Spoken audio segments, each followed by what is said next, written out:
হ্যাঁ, বলো। স্যার আমি প্রথম দুই ক্লাস কেন জানি ঢুকতে পারলাম না। একটু প্রবলেম হয়েছে রিলেটেড সম্ভবত আমাকে আরো কয়েকজন স্টুডেন্ট ফোন দিয়েছেন যে তারা ঢুকতে পারছে না। ইয়েস আপু, স্কুলে প্রবলেম আছে।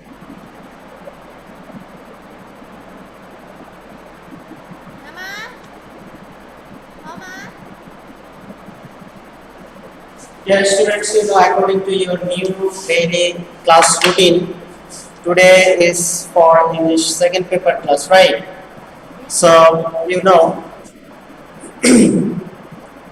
today we are going to learn a new topic, okay, from English grammar, and that is very much important. You will write the rules and important things which I will provide you. So, you have to take a CW copy, a pen with you right now. Right, okay. And you have to write something important. Okay. Today we are going to learn punctuation and capitalization. Punctuation and capitalization. It's very important and many of you don't understand this topic properly. Okay. So today we will learn how to use punctuation marks in a text and how to capitalize the words. Okay. Where they are necessary. দেখো topic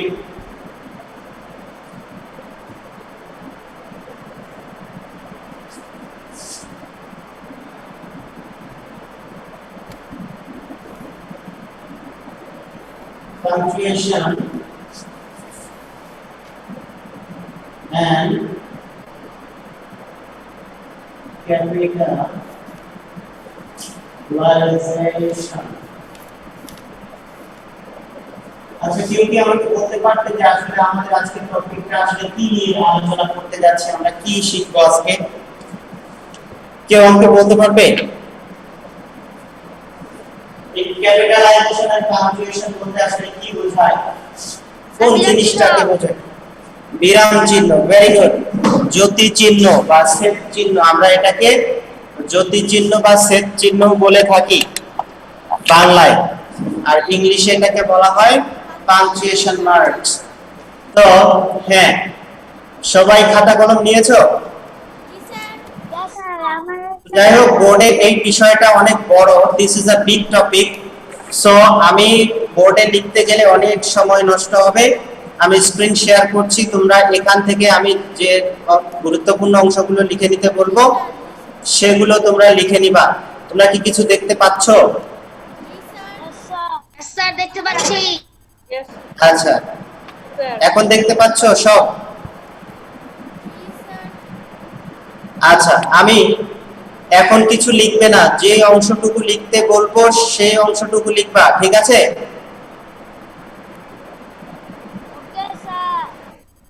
দেখতে পাচ্ছো তো সবাই?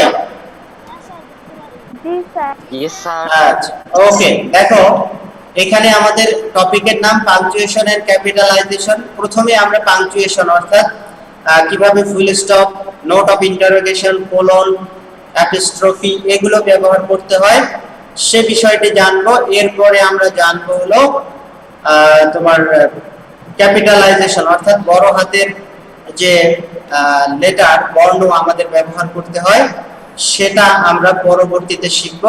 তো এখানে প্রথমে আমরা একটা জিনিস খেয়াল করি, রিড দ্য ফলোইং ডায়ালগ। একটা ডায়ালগ দেওয়া হয়েছে, দেখো এখানে আশা এবং টিচারের মধ্যে কথা হচ্ছে। তো এখানে একটা জিনিস খেয়াল করো, আশা টিচার, আশা টিচার, আশা, এই যে ক্যারেক্টার গুলো, এই ক্যারেক্টার গুলো বা একজনের নাম দিয়ে যেভাবে সাজানো হয়েছে তারপর কিন্তু দুটা ডট ব্যবহার করা হয়েছে। এখানে আরেকটা জিনিস দেখো, রিড দ্য ফলোইং ডায়ালগ, এখানেও কিন্তু দুটা ডট ব্যবহার করা হয়েছে। তো এই দুটা ডট এর নাম কি, কে বলতে পারবে? Colon sir, colon. Colon, colon, হ্যাঁ কোলন। এই যে আমরা দেখতে পাচ্ছি কোলন, এখানে ব্র্যাকেটের মধ্যে আমরা কি দেখতে পাচ্ছি? কোলন দেখতে পাচ্ছি। তো তোমরা কি সহজেই একটা জিনিস বুঝতে পেরেছো? কোলন ব্যবহারের অন্তত আমরা এখানে দুটা নিয়ম শিখলাম। কে বলতে পারবে কি নিয়ম? Yes sir, read the following dialogue, এখানে একটা, এরপর ক্যারেক্টারের পরে এগুলা। হ্যাঁ, আসলে বিষয়টা এরকম, রিড দ্য ফলোইং ডায়লগ অর্থাৎ যখন আমরা একটা বিস্তারিত তথ্য দিতে যাচ্ছি, একটা বিস্তারিত তথ্য দিতে যাচ্ছি, ডিটেইলড ইনফরমেশন দিতে যাচ্ছি, সেই ইনফরমেশনে যাওয়ার আগে যে নির্দেশনা থাকে সেই নির্দেশনার শেষে কিন্তু কোলন বসে। অর্থাৎ এখানে তোমাকে কি নিচের এই টেক্সটটা পড়তে বলছে, তার আগের ইনস্ট্রাকশন কি রিড দ্য ফলোইং ডায়লগ, অর্থাৎ নির্দেশনা হলো নিচের ডায়লগটি, কথোপকথনটি পড়ো, এটা নির্দেশনা। তাহলে আমরা কি বুঝবো যে বিস্তারিত কোনো তথ্যের ব্যাপারে যাওয়ার আগে যে নির্দেশনা থাকে সেই নির্দেশনার পর আমরা কোলন ব্যবহার করব। বুঝতে পেরেছো? এটাতে আমরা পরবর্তীতে যাচ্ছি, এটা একটা নিয়ম। তো এরপরে আরেকটা, না এখন লিখবা না, আমি এটা একটা জাস্ট পরিচিতি দিচ্ছি। এরপরে আমরা যখন কোনো ডায়ালগ বা সংলাপ বা কোনো নাটকের আমরা যে চরিত্রগুলো, ক্যারেক্টারগুলো লিখবো বইয়ে বা খাতায়, তখন প্রত্যেকটা ক্যারেক্টার, প্রত্যেকটা চরিত্রের নামের পর এই কোলন ব্যবহার করতে হয়। এটাও কোলন ব্যবহারের একটা নিয়ম। বুঝতে পেরেছো সবাই? ওকে, এটাও একটা কোলন কোলন ব্যবহারের নিয়ম। আরেকটু, জি, যখন আমরা কোনো নাটক লিখব, যখন আমরা কোনো নাটক লিখব, এই নাটকের মধ্যে যে চরিত্রগুলো থাকে, ক্যারেক্টারগুলো থাকে, তোমরা জানো ক্যারেক্টারগুলো কি, অর্থাৎ এক একটা ক্যারেক্টার হচ্ছে এক একজন ব্যক্তি, তাই না? এক একটা ক্যারেক্টার হচ্ছে এক একজন ব্যক্তি।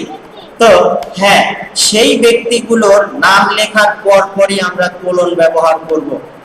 বুঝতে পেরেছো সবাই?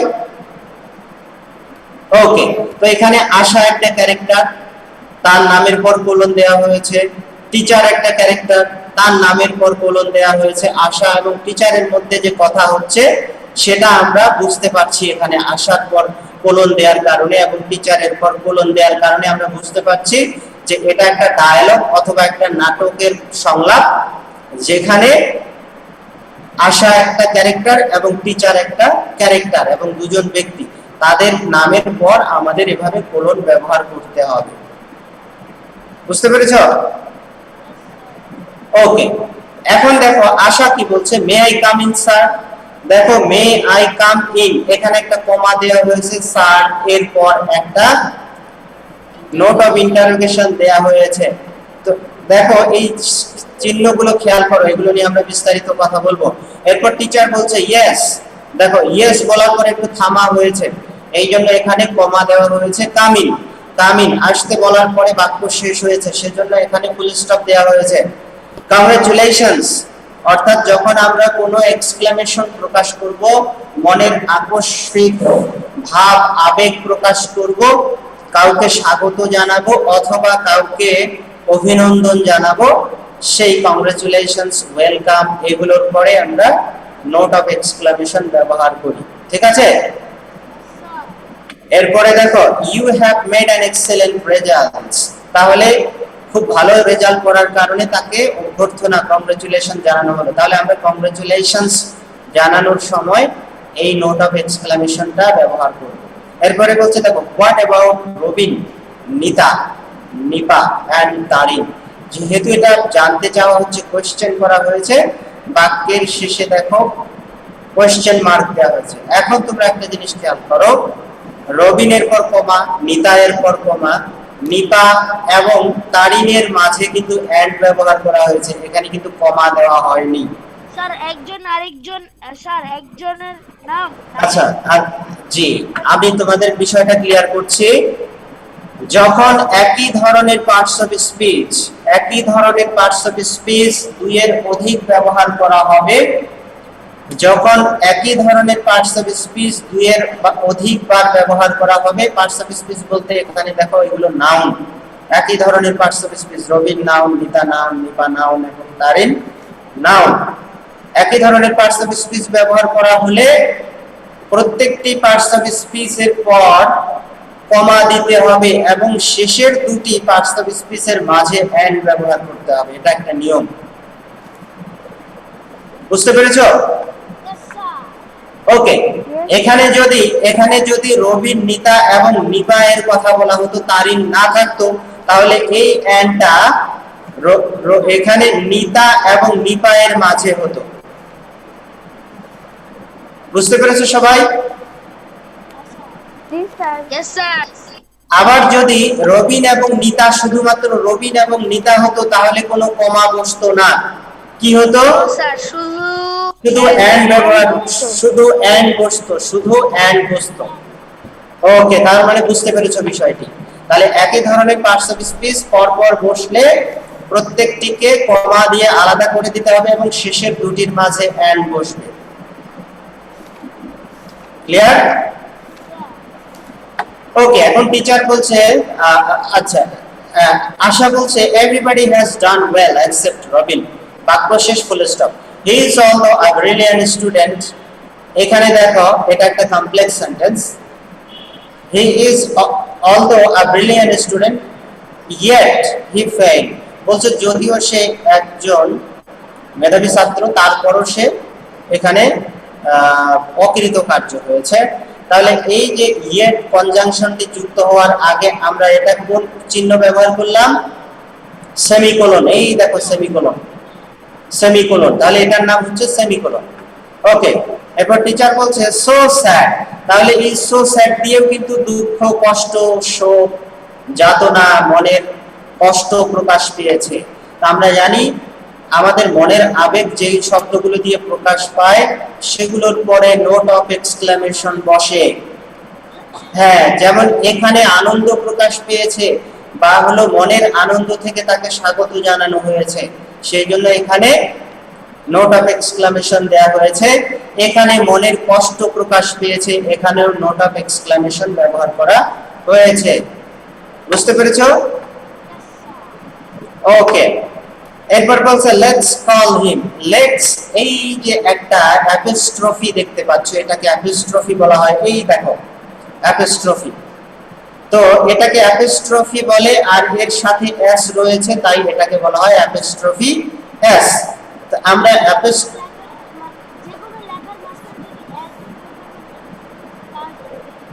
তখন অ্যাপোস্ট্রফি শুধু এস এর জন্য না, আরো অন্য শব্দের জন্য এই অ্যাপোস্ট্রফি ব্যবহার করা হয়। দেখো, এটা আসলে অ্যাপোস্ট্রফি এর বাংলা হলো লোপ চিহ্ন বা ইলেক চিহ্ন বা সংক্ষেপণ চিহ্ন। লোপ চিহ্ন বা ইলেক চিহ্ন বা সংক্ষেপণ চিহ্ন বা বাদ দেয়া হয়েছে এমন কোনো কিছু বোঝাতে অ্যাপোস্ট্রফি ব্যবহার করা হয়। এখন তোমরা আমাকে বলো এখানে কি বাদ দেয়া হয়েছে জন্য অ্যাপোস্ট্রফি ব্যবহার করা হয়েছে? বলো, কে বলতে পারবে? Very good. কে आंसर করেছো?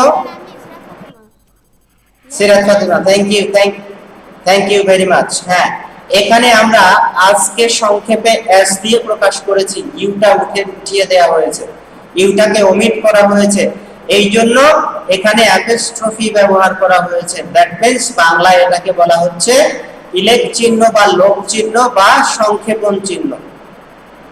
বুঝতে পেরেছো সবাই?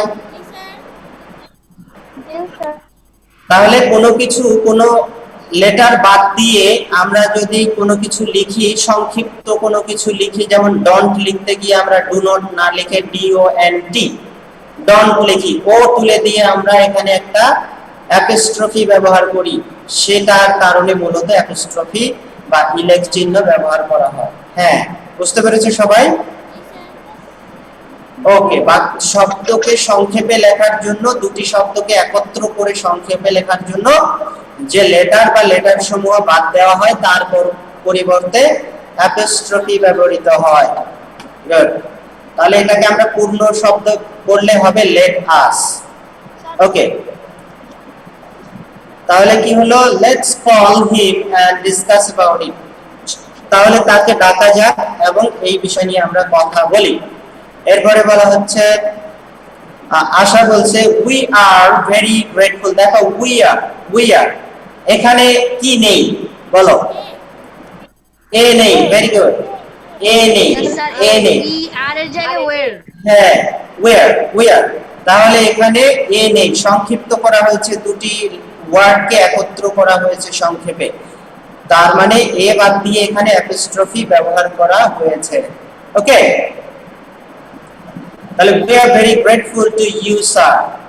এখন এই যে স্যার ডাকা হচ্ছে, এখানে একটা দেখো স্যার ডাকা হয়েছে, এখানে একটা স্যার বলে সম্বোধন করা হয়েছে, এগুলোকে বলা হয় ভোকেটিভ কেস। ভোকেটিভ কেস বাক্যের শেষে বসলে তার পূর্বে কমা হয়, মাঝখানে বসলে উভয়, এটাকে বলা হয় ভোকেটিভ কেস, সম্বোধন কারক। আচ্ছা, এটা আমরা পরবর্তীতে যাচ্ছি। ভোকেটিভ অর্থাৎ কাউকে সম্বোধন করে ডাকা হলে যদি সেই সম্বোধন শব্দটা বাক্যের শেষে বসে তাহলে তার পূর্বে কমা হয়, বাক্যের শুরুতে বসলে তারপর কমা হয়, বাক্যের মাঝে বসলে এই শব্দের দুই দিকেই কমা হয়। ওকে, দেখো এখানে বলা হচ্ছে you always said don't waste your time and do not do the right thing in the right time. তো এখানে একটা জিনিস দেখো, এটাকে বলা হয় ইনভার্টেড কমা। এই যে উপরে দুটো কমা দেখতে পাচ্ছ এবং Yes, sir. বাক্যের পুরো শেষে এসে, বক্তব্যকে ইনভার্টেড কমার ভিতরে ফেলাতে হয়। ভেরি গুড, যদি কোনো মানুষের কারোর কথা হুবহু তুলে ধরা হয় তাহলে সেই কথার উভয় দিকে ইনভার্টেড কমা ব্যবহৃত হয়। তো প্রিয় শিক্ষার্থী, মুহাম্মদ জি, সাল্লাল্লাহু আলাইহি ওয়াসাল্লাম said, সালাম, Allah said। হ্যাঁ এইভাবে, রাইট।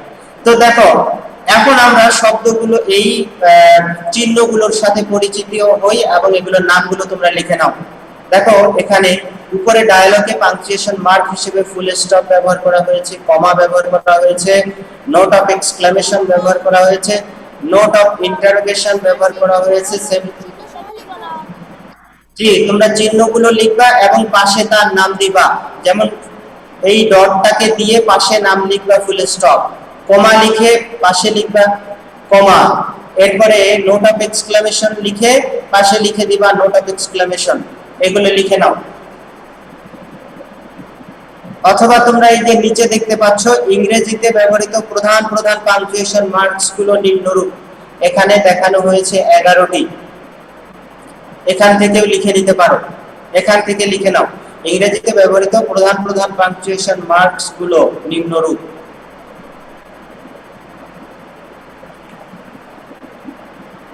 লিখে নিয়েছো সবাই? আচ্ছা, এগুলো লিখে নাও।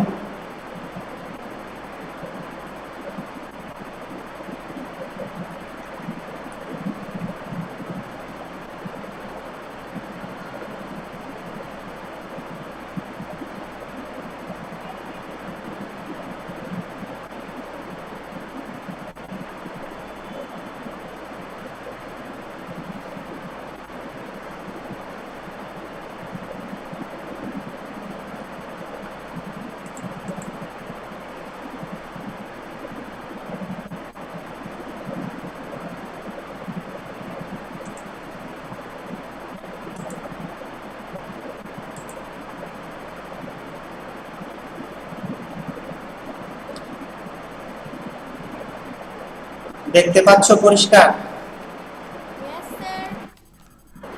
Yes sir, clear। ওকে,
স্যার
জি, যারা ইংলিশ ভার্সনে নিতে চান তারা এই বোর্ডের ডেফিনিশনটা লিখে নিবা। হোয়াট ইজ পাংচুয়েশন, যদি বলা হয় হোয়াট ইজ পাংচুয়েশন তাহলে এটা বলতে হবে the special symbols used in the middle or at the end of a sentence to clarify inner thoughts in a language are called punctuation marks, are called punctuation marks. Everybody, বইয়ে দেখো আমি তোমাদের বলে দিচ্ছি কি তোমরা কি বোর্ডের লেখাটা দেখতে পাচ্ছ? বোর্ডের লেখাটা দেখতে পাচ্ছ? হ্যাঁ স্যার দেখতে পারি।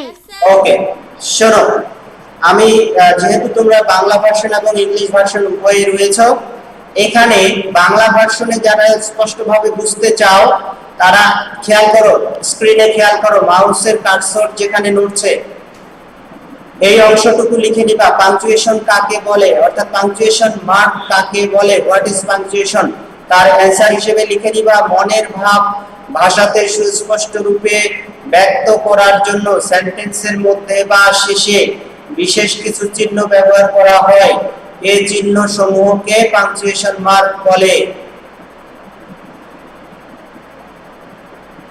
লিখে নিয়েছো এতটুকু? ব্র্যাকেটে দেয়া আছে punctuation is the art of dividing sentences by points and stops to make the meaning clear. এতটুকু লিখে নিতে পারো এবং আমি যে বোর্ডে ডেফিনিশনটা দিয়েছি সেটাও লিখে নিতে পারো। বোর্ডেরটা লিখে নেওয়াটাই বেটার, এটা হচ্ছে একদম অ্যাপ্রোপ্রিয়েট একটা ডেফিনিশন অফ পাংচুয়েশন। এই অনেকেই কিন্তু স্ক্রিনে দাগাচ্ছ, আমি নাম দেখেছি কে দাগিয়েছো, রিমুভ করে দিব তোমাকে। কোনো ধরনের দুষ্টামি করবে না ক্লাসের মধ্যে এসে, স্ক্রিনে কোনো ধরনের দাগ স্পট দিবা না, আমি কিন্তু এটার স্টেপ নিব পরবর্তীতে। বুঝতে পেরেছো?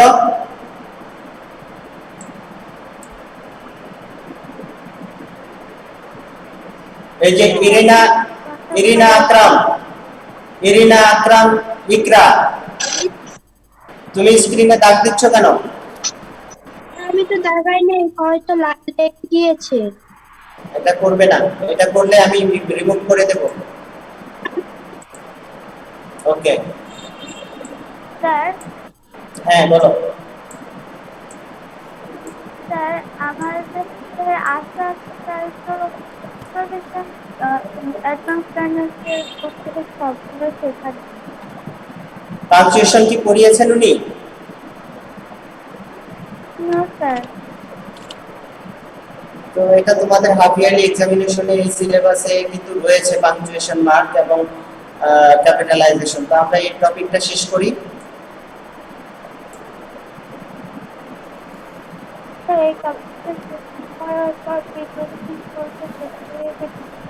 জি, প্রিপজিশনে যাব, ঠিক আছে। ওকে, আসলে স্যার তো ইনকমপ্লিট রেখে চলে গেছেন, ওনার কাছ থেকে আমি বুঝে নিতে পারিনি, উনি বাড়িতে গেছেন আর আসেননি। ঠিক আছে,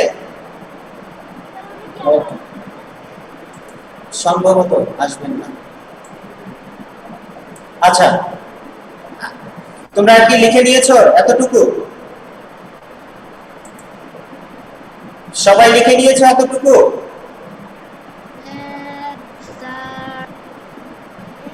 তো আচ্ছা, তোমাদের ডায়েরি আমি এতটুকুই দিলাম। আগামী দিনে আমি বোর্ডে কিন্তু এই চিহ্নগুলো লিখবো, তোমাদের নাম বলতে হবে বাই নেম।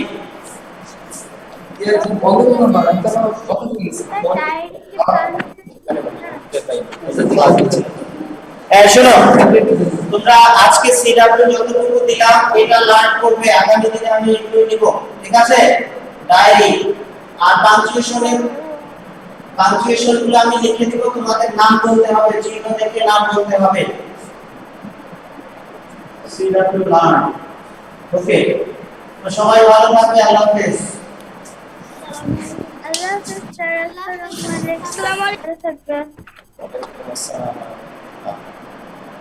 6 6